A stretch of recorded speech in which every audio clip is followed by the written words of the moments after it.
Skolā tiek pildīti darbi, un tad tiek bērnam teikts,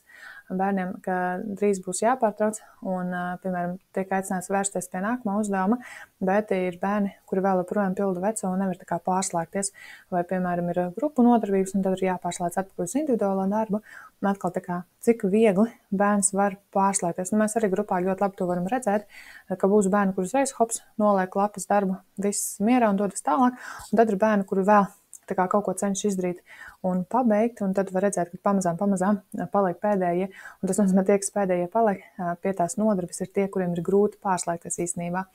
Kāpēc šī pārslēgšanās un pielāgošanās ir būtiska? Jo nereti mums šķiet, ka bērns ir nedisciplinēts, viņam trūkst robežu, jo varbūt tā, ka mēs bērnam sakam, ka tagad jāpāredz nākamo darbību, aktivitāti, bet bērns paliek nikns un, piemēram, sāk tur dusmās pat